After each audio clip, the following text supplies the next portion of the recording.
So today on UVA Legends podcast, I have Dr. William Hill, a defensive lineman for the Who's, graduated in 2012. Recently just finished his residency and is now Dr. William Hill. Dr. Hill, thanks for joining me. Nice to meet you.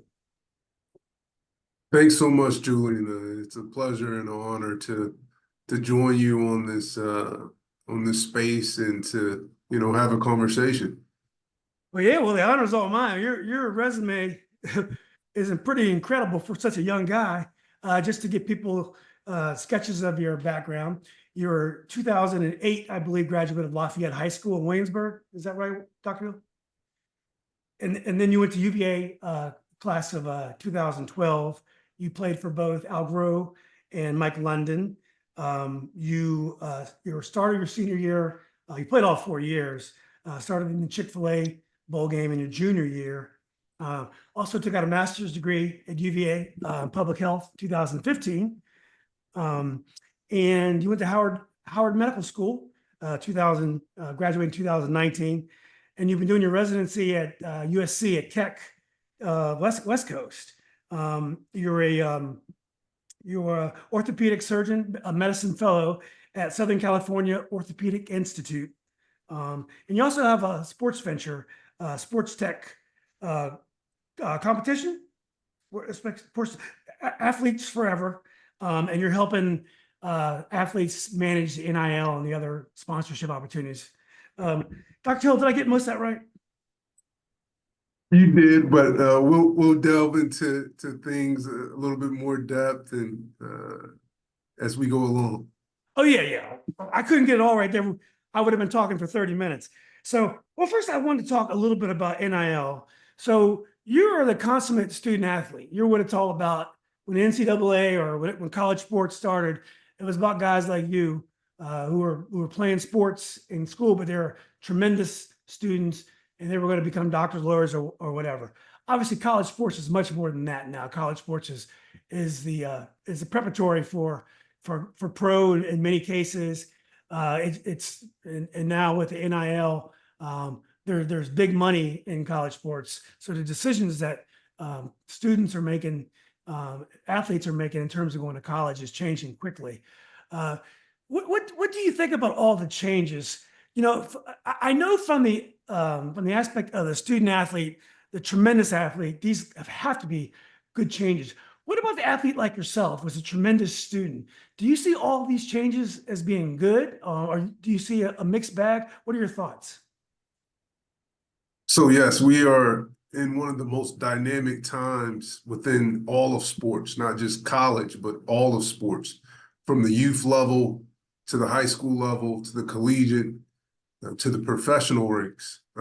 But specifically the collegiate ranks, yes, it's a very dynamic and exciting time. I think for all athletes, from the junior college, the NAIA, it's all the way up to Division I football, bowl series level.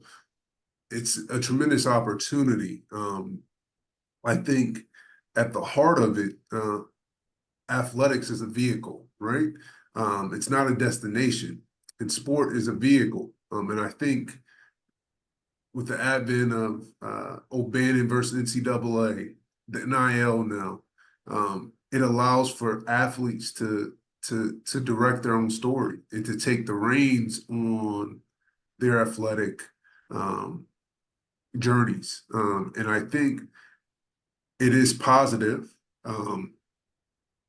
Yet there is little regulation or legislation around it. And so I think with time, it will be honed and will be better characterized and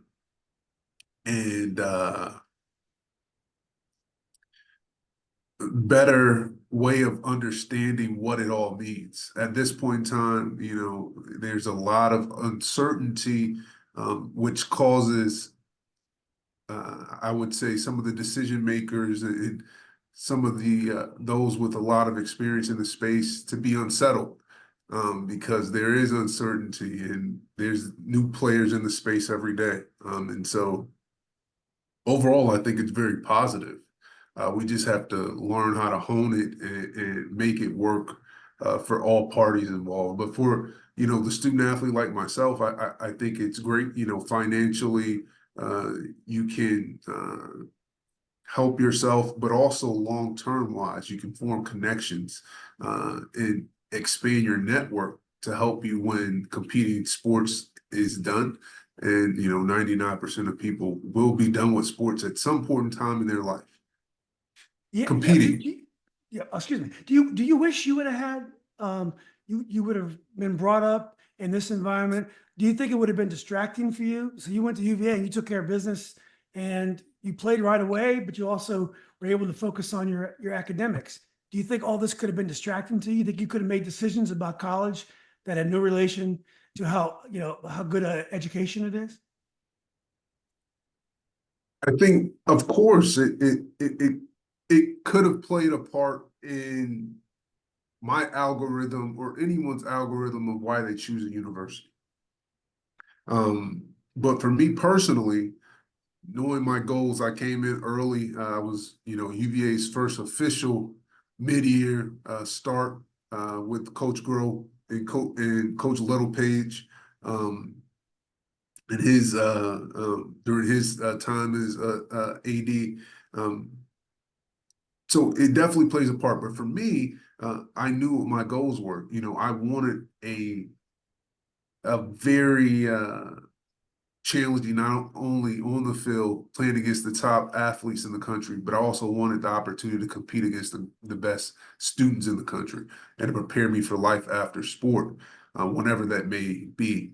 And so, of course, I think it would have played a part in it because, it is part of the complete package now of, it's not only academics that you're looking at, it's not only playing time that you're looking at, it's not only coaching that you're looking at, it's not only the alumni base, it's not only the different majors or the facilities, but now is how can I benefit from an NIL space or my earning potential while I am a competing athlete here. So I think it definitely plays into it.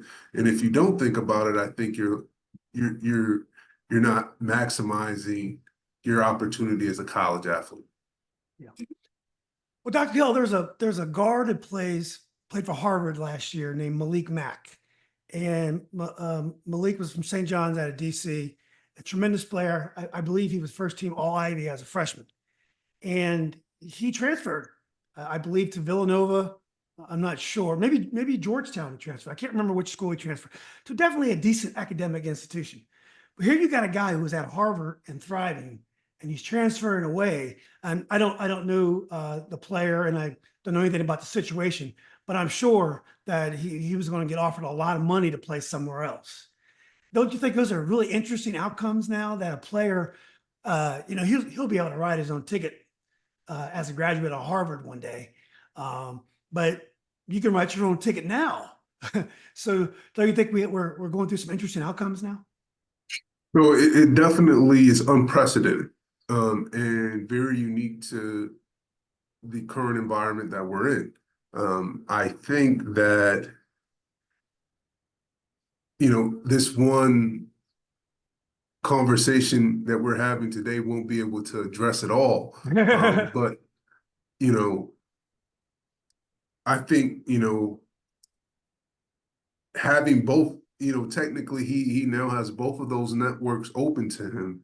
And so, yes, having a degree from a prestigious Ivy League school versus having a degree from another university, sure, it may be different on paper, but he still has the connections from when he was at Harvard, now at this other university.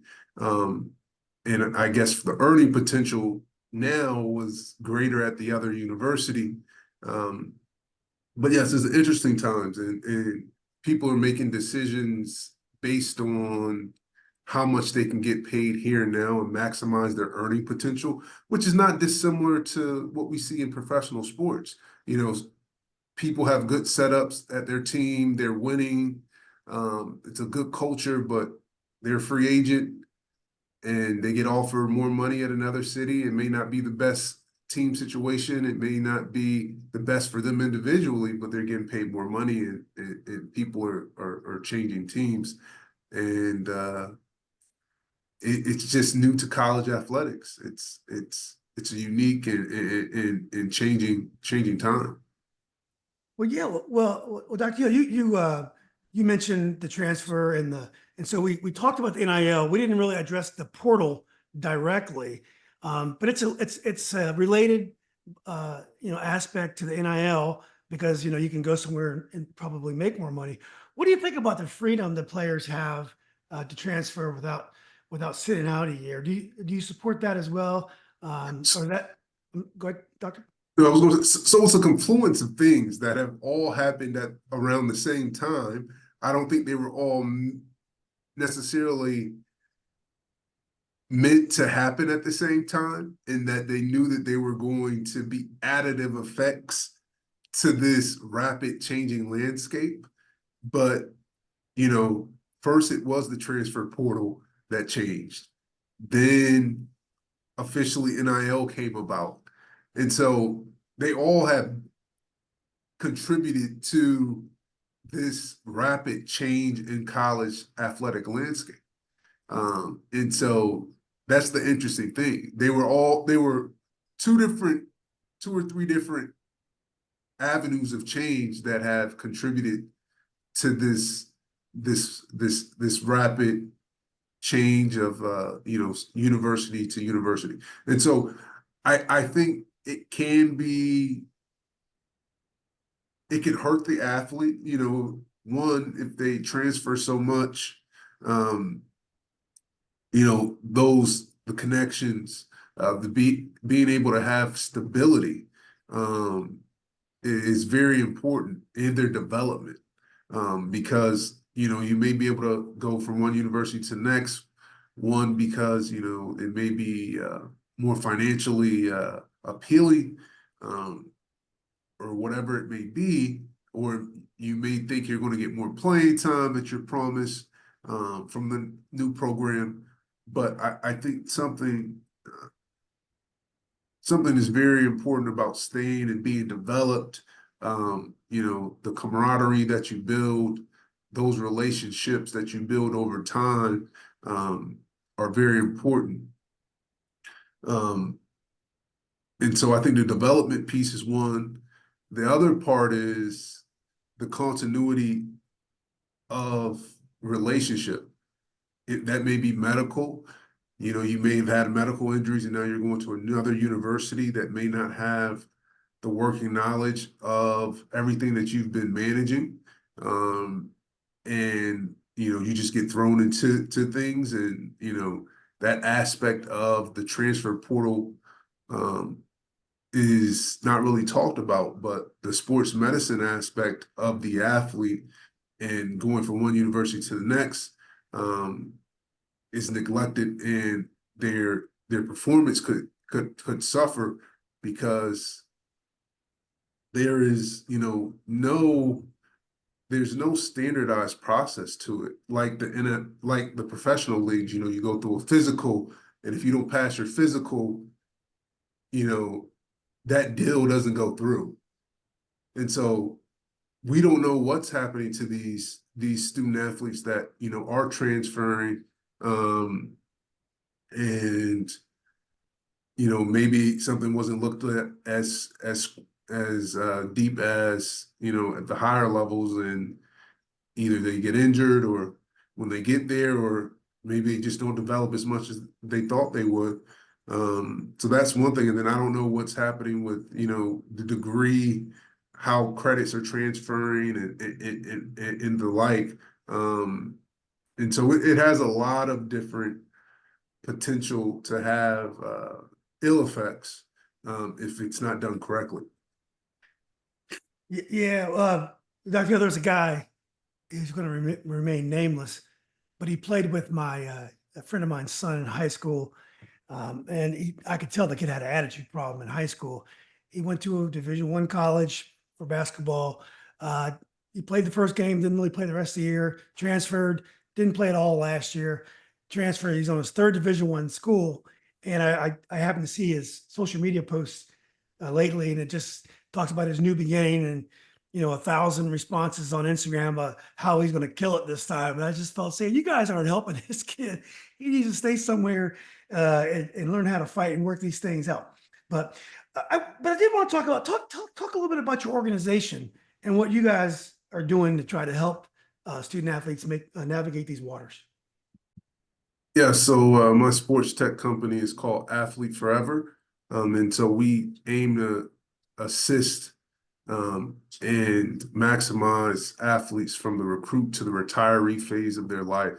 And so we're an ecosystem that is built around the athlete and all the professional services that go on to support them, from mental health professionals to sports medicine physicians to financial experts to sports attorneys to sports agents to nutritionists, dietitians to spiritual professionals and marketing partners, and job and career and transition specialists. And so we are the first sports tech application that is doing something that is this encompassing and holistic for the athlete. And so it's a social networking, structured and organic networking, and we provide resources. We have the largest resource repository for student athletes, so they can obtain the resources that they may need it. If they're looking for agent, if they're looking for NIL resources, if they're looking for transition support, if they're transitioning from being a competing athlete to now they're a post-competing athlete. And so we really are creating an ecosystem for the athlete and all the professionals that support athletes. Yeah. So I think in the past, probably how that worked is an agent would kind of lead the athlete early, and then one by one, as different services are needed, maybe counsel, maybe real estate, maybe retirement, whatever you're doing, probably the agent probably would help him find another expert, or by then the athlete's network had grown by itself, and he could do that him or herself. So what you're trying to do is, are agents leading their athletes into your ecosystem, or is your ecosystem a place where they're finding their agent as well as all the other types of services that they're going to need throughout their career? So it can be either or, but we want, as we see now, athletes are more empowered than ever. And so I want the athlete to be empowered to pick their team. And so we're known in in some of the space as the athlete's life success teammate. And so we want to help athletes, curate their own executive team. And so if the agent leads them, great. If they come to the space and, select their different professional service team members, awesome. But, we are enabling and empowering the athlete to be the driver of their success in selecting their teammates, and not having someone say, "Oh, I know a guy," or I know a girl that'll be perfect for you." Allowing for the athlete to be empowered to make those decisions and make those decisions early, because now high school athletes are being able to earn from NIL, and so they need to be empowered and understand this process, and have a team supporting them early. Yeah. So, Dr. Hill, how do you get compensation? Would the athlete and somehow pay for the services, or are the providers the ones paying you for the connection? So as of right now, this is a free space, and so I am providing resources and connections, and I am not taking any compensation from the athletes or from the professional services at this time, and I don't foresee doing that. So you're doing this as a way to give back, as a need that you see it's out there. You're not doing this in a way to somehow represent or be a broker for services. You're doing it as a way to give back and help athletes. That's at the heart of it, yes. And so for me, this was birthed during COVID. Everyone had time to reflect on where they were, where they're at, and where they're going. And for me, I was in a very secure sector and a very secure job at that time, and I was looking, how did I get to where I am? And some of my colleagues that I've interacted with during my journey, didn't have the same opportunities, same access, and maybe weren't optimizing their potential. And so for me, it was access, connections, and really mentorship. And so I wanted to create a space to give everyone a level playing field to success. Not everyone has family members that can help them to key them into their next play in life or their next thing. And so for me, after I was done at UVA, I had to find my own path. UVA was great for me, but after football was done, I still had to find my own way. And I didn't have a system set up where, these are your connections, this is what you need to do next. And as a high achiever and as a goal setter and then goal achiever, not knowing what was next or not knowing the next steps really was life-changing. And I didn't want to go through that again, and I didn't want my other teammates or other athletes to ever face levels of uncertainty or not know the direction that their life was going. And so that was my personal reason, but then also reflecting on some of my colleagues and how their journeys went. And so, yes, it's for all athletes to have the most success in their life. And, if, it does become a space where it provides financial value to me, great. But it's doing a service that needs to be done. Yeah, for sure. Well, it sounds exciting. Look forward to hearing more and more about it. Let's go back and talk a little bit about Williamsburg and growing up and going to Lafayette. Now, most athletes, and you may have seen some of the interviews I've done with Jason Wallace, Tony. No, Tony's not from the 757, but I've interviewed so many athletes. Aaron Rouse, he's now in the legislature in Maryland. Jeff Jones, who coaches coached at Old Dominion, but other athletes from that area. What's our guy, ball hawk, Ahmad Hawkins as well. Mhm. And they talk about the 757. They could talk about the 757 for 3 hours about sports. People from the 757, that's all they talk about. If you start talking about who's the best in sports, they can rattle off names for hours. And if I try to rattle off people from the DC area, there's a lot there, but I just don't know them all. But people from the 757 have so much pride in their sports. Is Williamsburg part of the 757? I mean, I know it is. It is literally it's in the 757. But do you guys have that same kind of family with the rest of the 757 in terms of sports? I believe we do. And we are definitely part of the 757. Sometimes we're not included in the 7 cities, which is fine. But we're definitely part of the 757. We have arguably the best defensive player of all time. Lawrence Taylor went to Lafayette High School. Mel Gray went to Lafayette High School. Ron Springs.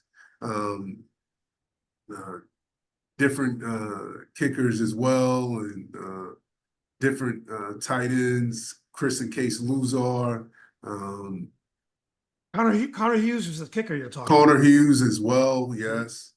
And so Brian Randall went to Virginia Tech.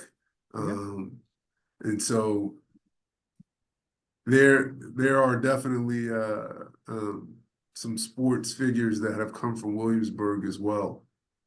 Yeah, and Tapp High School, UVA, Chris Slade, Terry Kirby. I'm sure there are more that we're not even thinking about. What is the sports culture around Williamsburg? So when you guys play Little League football and basketball, do you guys play with the kids from the peninsula, or do you guys have your own competitions? Oh, so just like Little League probably everywhere, we represent. There's a Williamsburg Little League team, but then we play all the teams in the 757. I play, the Hampton teams, the Newport News teams, the Norfolk teams growing up. And so it's just like any other travel, youth league team. So we just don't stay in our town or city. Hampton is famous for their tremendous coaching and organization. Newport News too at the youth football level. Does Williamsburg have that as well? I mean, we definitely have a structured program. I don't know when you say famous, I don't know if we are known on the national ranks in regards to our youth team, but we definitely are well trained and competed against those other teams.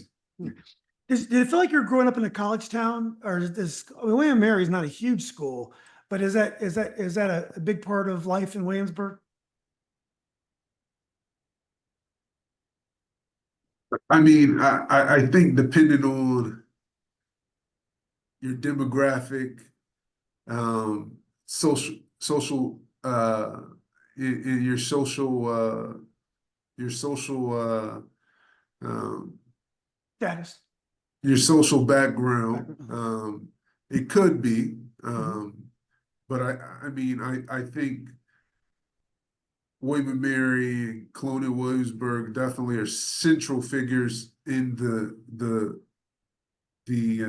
Williamsburg greater area. But for me, I didn't really feel like I was in a college town per se.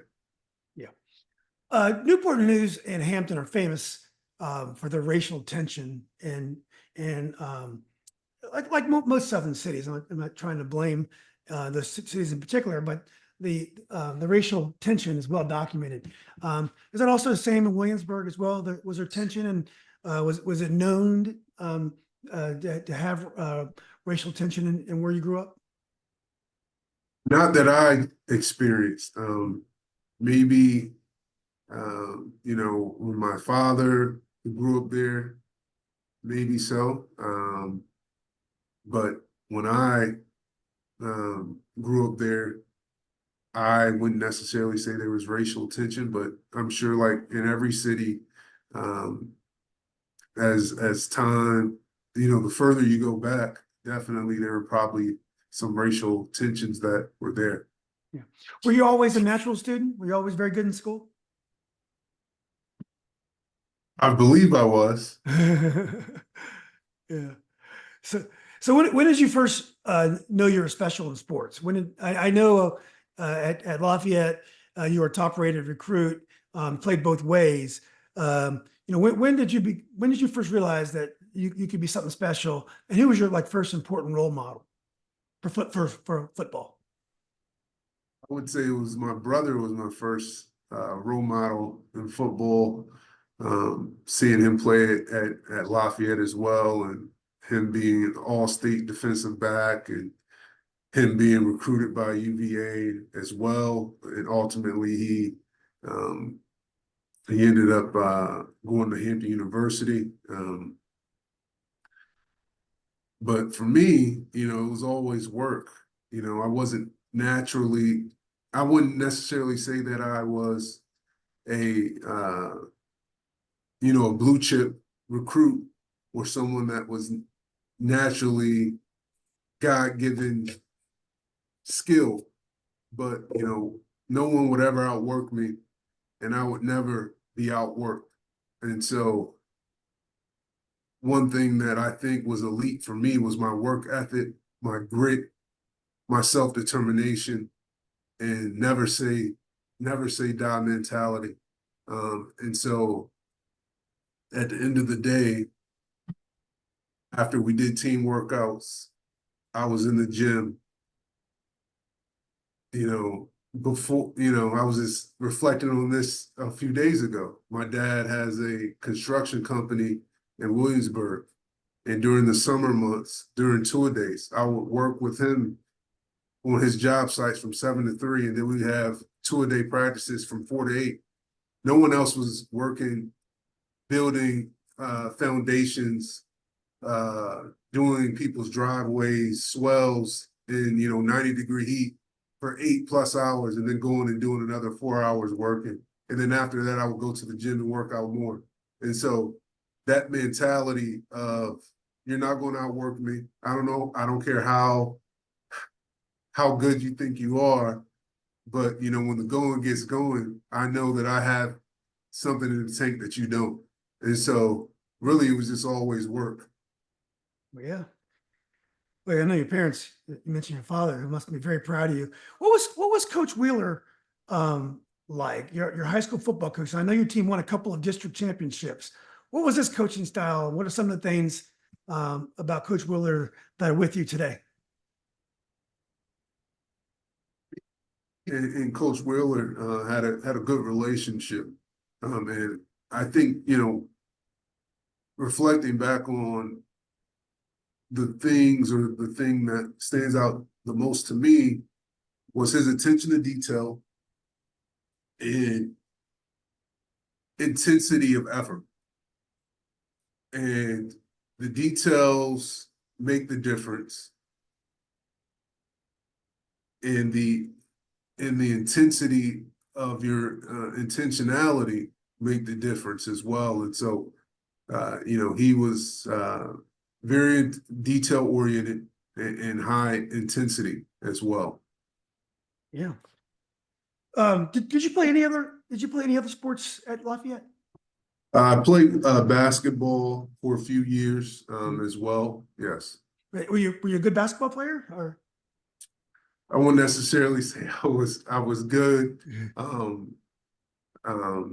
didn't obtain any accolades personally, but I played, one, for conditioning, second, for cross sport skill acquisition, specifically agility, conditioning, and footwork. And so those were the main reasons that I played it, and I wouldn't necessarily say that I was good or great.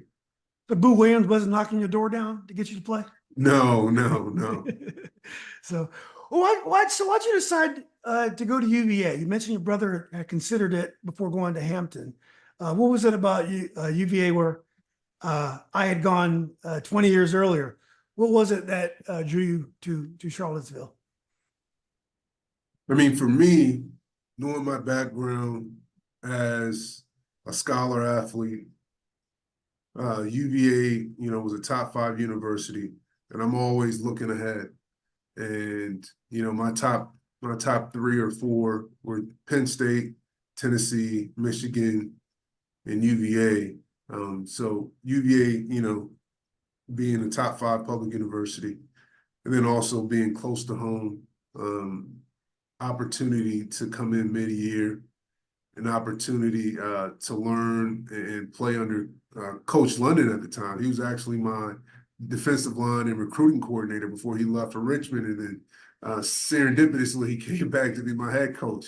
But that relationship that was built there, and then an opportunity to compete early, and so academics was huge in that decision. Being close to home was also huge, and then the opportunity to compete early and the relationship that was built with Coach London. And you, at the time, were you thinking that one day you'd be a pro football player, or you were just happy to have your college paid for and go to a great school? I'm always looking to maximize my opportunity and looking to take things to the next level. And so the goal was always NFL. The goal was always to be something in the medical sector whenever the football career was over, if that was college or if that was NFL. And so that was the goal. Yeah. Well, how was the adjustment academically to UVA?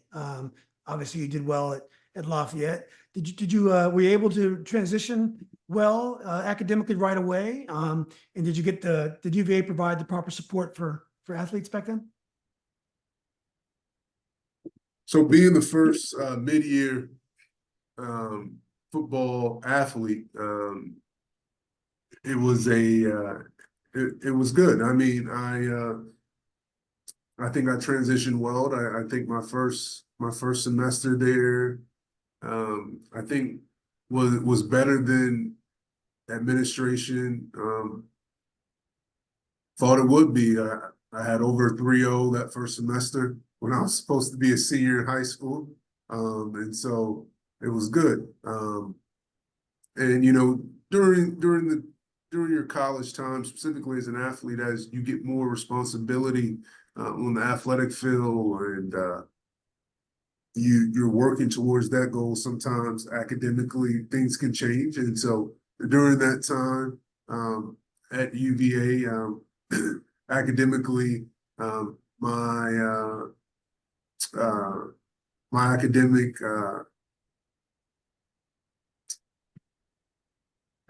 I guess, academic transcript sometimes didn't meet my expectations, and so I ultimately did graduate with a biology degree as well as African American double major, but the adjustment went well. But during college, there can be some challenges, but you learn how to persevere and overcome those. Yeah, just for folks who don't understand what the mid-year is, what a new aspect of college sports, something you've seen a lot of now, especially in football, is kids are leaving high school after their season, their fall seasons, and they're enrolling a semester early in college, and they're training with the team. And you've seen a lot of this going on. The players are able to bulk up because they're getting better training and able to focus on that. Do you think kids miss out on those really special moments of your senior year, the prom, the graduation? I mean, that is something that you've earned, those fun months. What are the pluses and minuses of doing a mid-year graduation? So I will say that I went back for my senior prom and I went back to walk with graduation. So I still participated in those special moments. Not to say everyone does, but I did. And obviously today is different than it was 15 plus years ago when I did it. And so I do think that, sure, there are moments that, are memorable and life moments that you should get an opportunity to enjoy and do.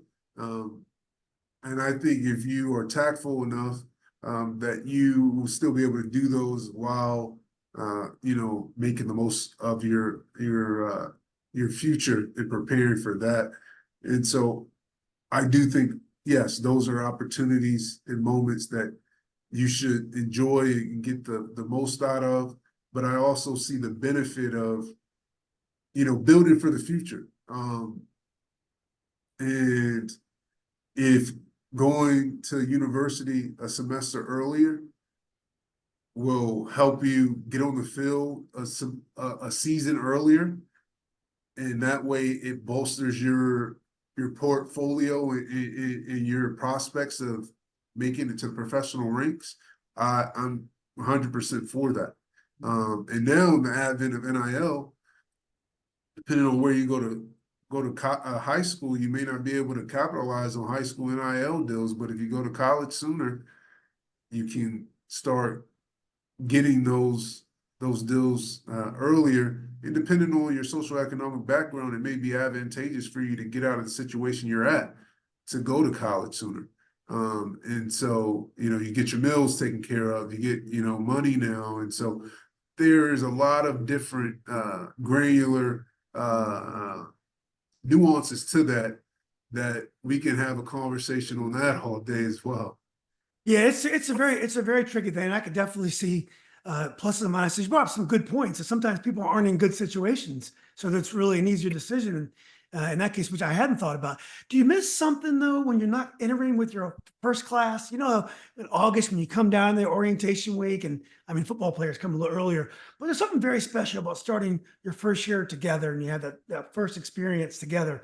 Yours is different because there's probably not that many kids that are starting and you're probably maybe a little bit younger than some people going during your senior year. So do you miss out on the kind of the newness of a first year class?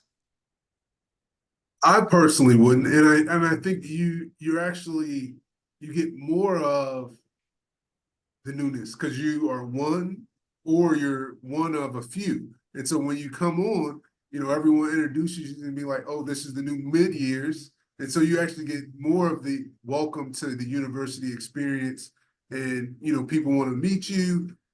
People know who you are, and you're not just one of, if you're with the football team, one of a new, 25 or 30, or if you're thinking about the entire class, you're not one of a few thousand. And so you actually get highlighted more and more welcomed into that new university or setting. But yes, I mean, the collectiveness of, the oneness of being with the new incoming class, some people may like that or want that, but if you're speaking about, being welcomed into the university, I think being part of a select few, you actually get more welcomed, even though you don't get the traditional, orientation events and et cetera, et cetera. But I think you actually become one and more with the university through those intimate, if it's just you or if it's a few of you doing the mid-year entrance. And so I think that's special as well. Yeah. Dr. Hill, I was probably in the 10th graduating class of African Americans at UVA, maybe 11th. So, and I'm from Northern Virginia, which it was probably a more progressive area in terms of race relations at that time because we had a lot of government and military people. My father was a military officer. When I went to UVA, it was a big transition. It was very Southern. It was extremely segregated at the time, which I wasn't used to. I loved my time at UVA, but it wasn't adjusted. It was a different type of feel socially than I was used to. How about you? What was your feel for the social life at UVA? Well, being an athlete is extremely different than, compared to our students that are just they're studying in club sports or also doing Greek life. So a lot of my time was spent around my teammates. Mm-hmm. And some people joke or say I felt like I was at an HBCU even though I was at UVA because all they saw and socialized with and networked with were all the other African American and minority students at the university. And so for me, my time there was great. Sure, if you want to go to certain aspects of the university, you're going to see, more minorities, and you may not be welcomed as well as in other parts of the university. And so I wouldn't necessarily say I had any tensions or noticed being treated any differently. But I'm definitely sure that was because of my environment that I was in. having, 80 other teammates that looked like me. And so, and then, the other students that wanted to be around us, and the basketball players in that community that we fostered organically. And so definitely, there were, places where you were like, oh, this is a little different because you weren't with your cohort. And specifically to me, I can speak to me. I was the only African American athlete in my biology and chemistry courses. Excuse me. Dr. Hill, you played for Al Groh at first, and I recently watched a documentary on ESPN about the two Bills, Bill Parcells and Bill Belichick. And Al Groh was interviewed pretty extensively in that documentary, and it comes across as really smart coach, very accomplished. I think his success was kind of uneven at UVA. He had some good years, and some years weren't so great. I believe it's been a while. What were your thoughts about Al Groh and some of the things you learned from Al? I know sometimes the head coach in college is kind of a couple levels removed, and you don't get a lot of day-to-day interaction with them. But anyway, what are your thoughts of Al Groh? Well, very accomplished, someone that was deeply dedicated to his craft and was a consummate professional, and wanted to impart that into his players. And so Coach Groh and UVA were the first program to offer me a full scholarship. And me and Coach Groh, we have some history. Him, myself, and Coach Littlepage, we all met in a room because UVA had not done mid-year admissions yet for football. And so we had a meeting, and Dr. Coach Groh supported me in my desire to want to come mid-year, even though they hadn't done it before. And so he supported me in that pursuit. And he, supported me in an opportunity to play early, a good playing experience early during my freshman year. And so he, like I said, he was someone that was very committed to his craft, and was a defensive guru for sure. And so I was appreciative of Coach Groh, and learned while I was under his tutelage as well. Did life change dramatically for you when Mike London became head coach? He came back. Obviously, you were more experienced, so therefore it was almost your turn. I mean, you were going to get more playing time, and you worked your way to the starting lineup. But as the coaching style, the tempo of events, were things much radically different under London than they had been under Groh? Definitely. Whenever there's a new change in leadership, there is a change in how orders of operation are carried out. They were both defensive coaches, but Coach London had a new energy to him, a new way of how he did things, how he related to players, for a number of reasons. And a new system on defense from a 3-4 to a 4-3. So they were, and just the difference of the attention that that Coach London put on academic success at UVA, and wanting just as many all ACC players on the athletically as all ACC academic players, and just making that vocally known. One of his, I can just hear him now on a team meeting. We're gonna go to class, we're going to show class and teach and treat people with dignity and respect. You know, that was one of his slogans that he would say at every team meeting. Um, and so just a different way of how, you know, how they carried out their programs. And you know, the community service that Coach London expected everyone to do, you know, with his Be the Match organization with the bone marrow drive. You know, we would, you know, volunteer that, and, you know, the Children's Hospital of UVA, and different outreach activities. So, you know, a little different in their approach, um, for sure. Were you aware of the historic nature of his appointment? Like, I believe he was the first black head coach in UVA Correct. history. And I don't think there had been a basketball head coach, a black head coach at that. Coach Lato. Oh, that's right. That's right. Okay. But anyway, so there was a sense while he was coaching you, this is a historic time. For sure, definitely. Yeah. You know, the players knew that. Obviously, the alumni base knew that as well. But you know, I don't think we felt any added pressure. Mhm.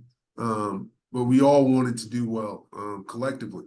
Yeah. So So yes. your first year, you hit the field right away. Did a lot of work on the special teams.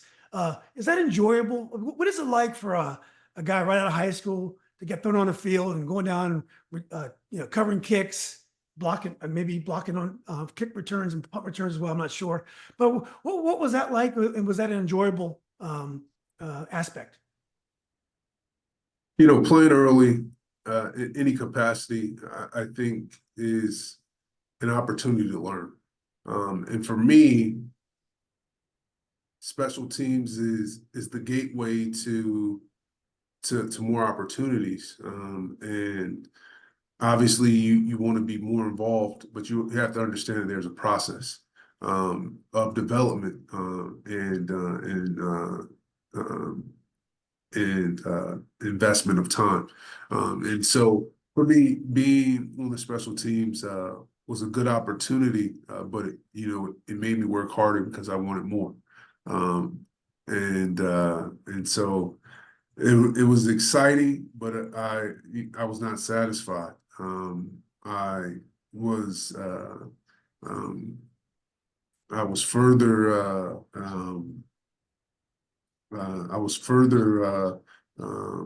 committed to obtaining more playing time, and it made me want more. And so it was a good opportunity, but it was it led me to want to work harder and to obtain more. Yeah. I would say your progression at UVA was very linear. I mean, you came in, you played right away, and every year you did a little bit more until your senior year, you started the whole year. I mean, it was you pretty much um, improved, did what you needed to do, and you became more of an impact, had more of an impact on the field. Do you see that happening to most of the players there, or most of the players when they get there? Is it and I know things are changing now, but generally, are players getting what they want out of their careers, or do you see a lot of unhappiness in the struggle, you know, to get on the field, to do what's necessary to give the coaches what they need? Is it hard for players to get what they need out there?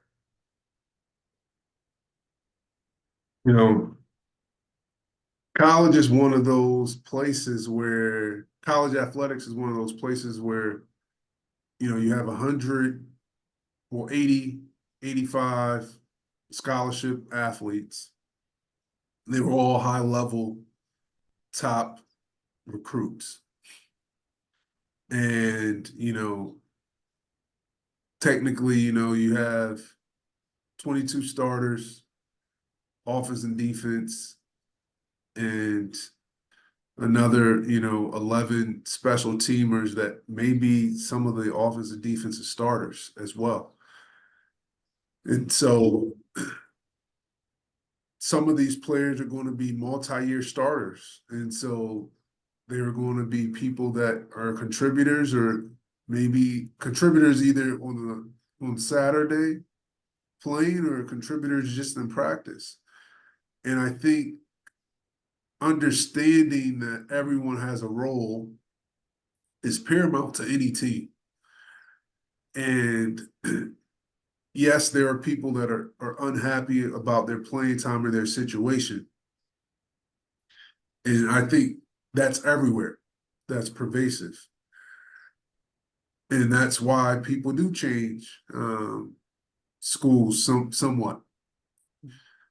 But I think that, the development is paramount, and in that, some people understand that, hey, I'm a scholarship player.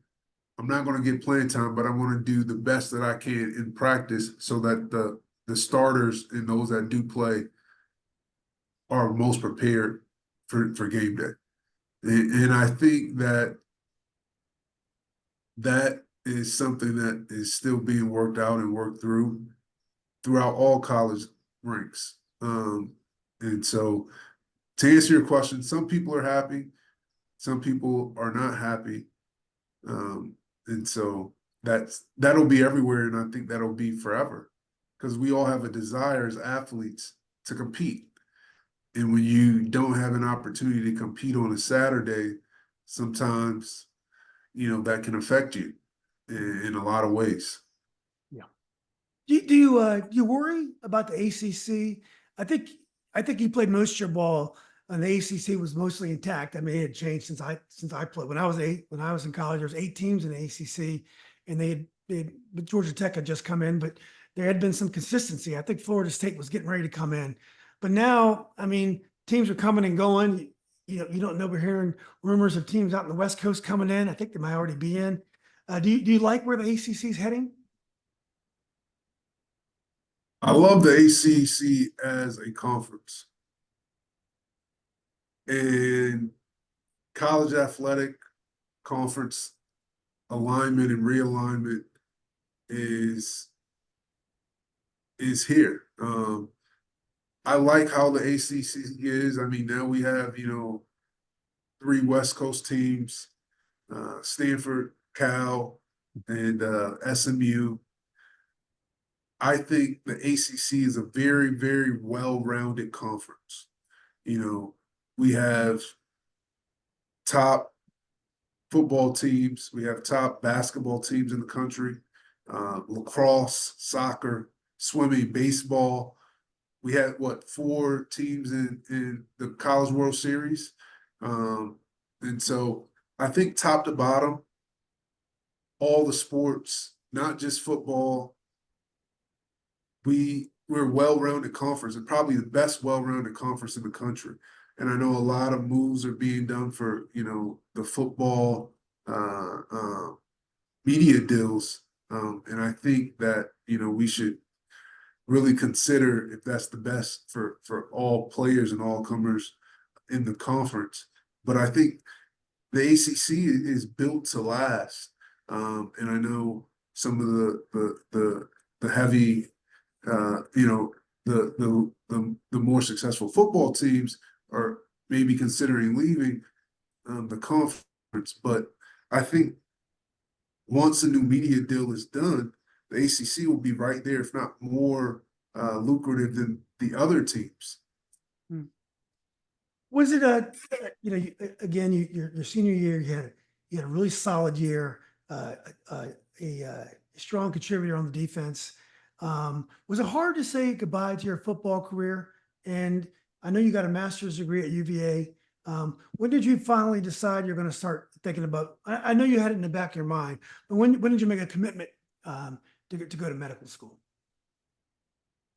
So after the fall season, I trained for the pro day in the NFL. I did the UVA pro day, and I was invited to rookie minicamp by the Indianapolis Colts, which I did. But during that process, they liked me, I liked them, but my physical before I was extended an offer, I didn't pass because I have a medical condition that I didn't even know that I was living with, and so after that, It was, that's the 2023 spring. I saw a couple of specialists, they couldn't clear me, so the NFL, wouldn't take that risk to sign me. I mean, they wouldn't clear me, but they also didn't, they didn't say, oh, your career is done. They just wouldn't assume that risk. And so spring 2013, I was, deciding, what was next for me. And at that point in time, I had, contacted a few different graduate programs in universities, and I actually was going to go to Texas A&M on a scholarship for a master's in agribusiness. Because I have some family history of having farms, and combine the science behind food and agri business and agri technology, and how to make our food more sustainable from a biotechnological standpoint. But when I got there, I realized that I love food, but I love people more. And so I wanted to pursue my my uh, my path for helping people through science and medicine. And so then I started my trajectory towards medical school and finishing up any pre-med prereqs that I needed to do, um, you know, during 2013. And then, I started to apply, but realized that medical school is a whole year process from when you apply um, to when you apply to when you start. And so really a year and a half. And so I needed something to do in between when I was applying to when I started. And so then I decided I wanted a master's in public health because I wanted to do the most good for the most people. And so I obtained a master's in public health with a focus on health law, policy, and ethics. And from there, during that year, I was accepted to Howard University College of Medicine, and here I am now. Yeah. Well, it must have been interesting for you to go to HBCU for graduate school. It must have been I mean, you mentioned earlier that UVA felt like a black school because I felt I had the same experience. When you walk down the street, you'd only see the black faces, and the parties were our own. But Howard is in a historic place. What was it like for you to be at HBCU? And I'm sure maybe it's different from graduate school than undergrad. Definitely different. And different does not necessarily mean that not the it's not the best. No, I enjoyed my time at Howard, where most of your professors are minorities, and look like you, and the population that you're serving looks like you as well. And so it was an enriching experience, one that I would do again. And being in that environment, um, learning medicine made me a better doctor. Um, Not to say that if I went to you know, um, another medical school that was not a HBCU, um, would I be less of, would I be not as good of a doctor? I wouldn't necessarily say that, but it's something special about Howard University. Um, and being able to walk the halls that a LaSalle Lafall walked, that a Dr. Charles Drew walked, that a Dr. Bath walked, and so it's it's a special place that will have an indelible mark on my career and how I practice medicine, and the care I give patients. Um, and uh, and so that's just how I feel about it. But It's you have to be there to understand. Yeah. So my son was a good soccer player in high school, and he competed all his life, but he's at UVA now and he's not playing sports. One thing I've been impressed with him is all those competitive juices that I used to see when he was playing soccer. He applies that to his academics now. I mean, he is all in trying to compete in the classroom. He always was a good student, but I think his athletic background in high school and that the sharpness of his competitive spirit has made him a better student at UVA. Did you feel that way that after, being on that field and taking all those hits and giving those hits on the ACC and working out and working with your dad, doing two-a-days and all that stuff, that you could then when you were at Howard Medical School and you could just really focus in on medicine, did that give you an advantage? All those other things that you had to do just to go to school and compete? 100%. Being an athlete, playing sport, that is, outside of, serving our country in the military, prepares you for anything you want to do in life. And I was, my class president at Howard as well. And so, the leadership skills, the determination, how to respond and to conquer adversity, how to connect with people that don't come from the same backgrounds as you and don't look like you. Sport is the great equalizer. And sport is really, the future. It's the great unifier. And so it will prepare you for all of life from the lessons that you learn in sport, and those traits and values. Did you enjoy coming to the West Coast, going to the West Coast and going to USC for your residency? I did. It's been a great experience. Los Angeles has been a great place. And a lot of different perspectives, a lot of innovative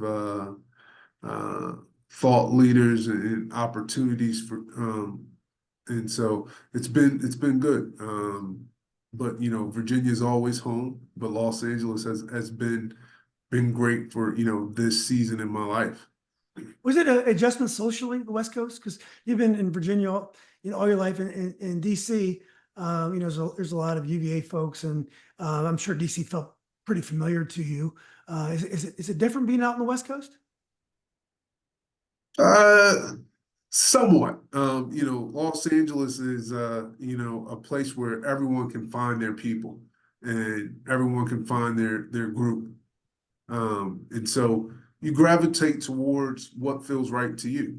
And so it's so big, 12, 13 million people. So you'll find a space where you feel comfortable and welcomed. And so, slight adjustment, but it has, what I tell people, I felt that DC felt bigger than Los Angeles. Because Los Angeles is really a big town. It's not really it's not a big city. It doesn't have DC, New York City vibes. It's very spread out. And it's a lot of different towns, aka neighborhoods within Los Angeles. And so every little neighborhood has its own little culture. And so it's been good. Yeah, you better have a car that works if you want to live in Los Angeles, because you can't get around like New York and DC. Well, last question, Dr. Hill. Tell us a little bit about what's next, your practice, and what are the things you're looking to accomplish as a doctor? So what's next for me? I'll finish up my sports medicine orthopedic surgery fellowship in Los Angeles next summer. So I'll be in Los Angeles for another year or so, and then I'm coming back to Virginia, the Hampton Roads area to practice and have a focus in sports medicine and regenerative medicine and joint preservation, looking to help all patients, all activity levels, and all functional levels to get back to living their most active and functional life that they possibly can. So that's what I'll be doing on the clinical side. Looking to outreach in the community as much as I can and give back to the community that invested in me and sold in me for many years. And then in regards to my sports technology venture, I just look to push this forward to help as many athletes and those that you want to help athletes in the world. I foresee this being utilized all over, and like I said, from the recruit to the retiree phase, all the way from high school, all the way up to when people are retiring from their perspective careers in their 70s and 80s, and they want to be involved and be a mentor in the space.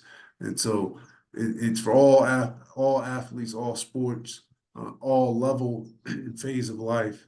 And so those are just some of the things, but obviously I'll be involved civically in my community, in other research ventures and partnerships as well.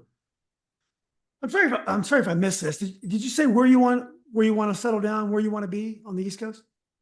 Yeah, I'll be in the Hampton Roads area. Okay, you're going back home. Okay. And do you ever see yourself having a role on the sidelines? I know you're going to be too busy. You spend a lot of time coaching. Would you ever want to be a coach of any kind? So on the sidelines, I'll be a team physician for different teams. But I wouldn't mind doubling as a coach here and there as well.